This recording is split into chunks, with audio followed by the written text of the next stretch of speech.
Malachim Bet, 2 Kings chapter 2. The time came for Adonai to take Eliyahu up into heaven in a whirlwind.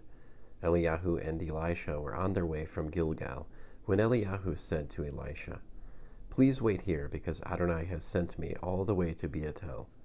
But Elisha said, "As Adonai lives and as you live, I will not leave you." So they went down to Beetel.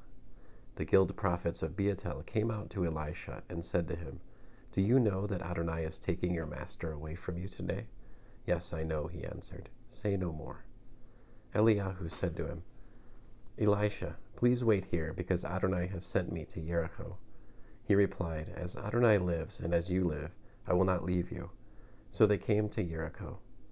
The guild prophets of Jericho approached Elisha and said to him, "Do you know that Adonai is taking your master away from you today?"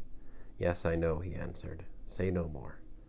Eliyahu said to him, "Please wait here, because Adonai has sent me to the Jordan." He replied, "As Adonai lives and as you live, I will not leave you." So the two of them went on. 50 of the guild prophets went and stood watching them from a distance while they stood by the Jordan. Then Eliyahu took his cloak, rolled it up, and struck the water with it, and the water divided itself to the left and to the right, so that they crossed on dry ground. After they had crossed, Eliyahu said to Elisha, "Tell me what I can do for you before I am taken away from you." Elisha said, "Please, let a double share of your spirit be on me." He replied, "You have requested a hard thing. Nevertheless, if you see me when I am taken from you, you will get what you asked for, but if not, you won't." Suddenly, as they were walking on and talking, there appeared a fiery chariot with horses of fire, and as it separated the two of them from each other, Eliyahu went up into heaven in a whirlwind. Elisha saw it and cried out, my father, the chariots and horsemen of Israel." Then he lost sight of him. Seizing his clothes, he tore them in half. Then he picked up Eliyahu's cloak, which had fallen off him.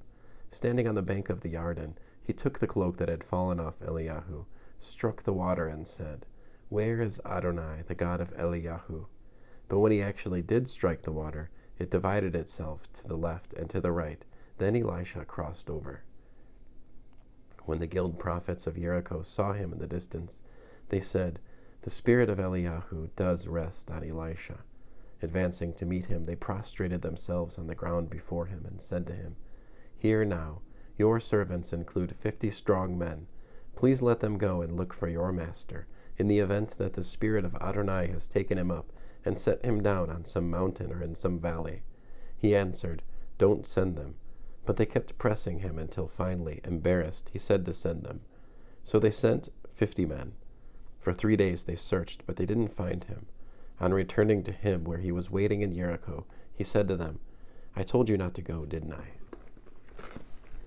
The men of the city said to Elisha, "My lord can see that this is a pleasant city to live in, but the water is bad, so that the ground is causing miscarriages." "Bring me a new jug," he said, "and put salt in it." They brought it to him. He went to the source of the water, threw salt into it, and said, "This is what Adonai says, I have healed this water. It will no longer cause death or miscarrying." The water was healed and has remained healed to this day, in keeping with Elisha's spoken word.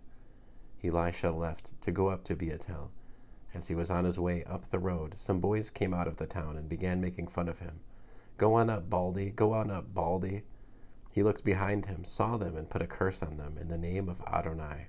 Whereupon 2 female bears came out of the woods and mauled 42 of the boys. He went on from there to Mount Carmel, and then returned to Shamron. End of 2 Kings chapter 2.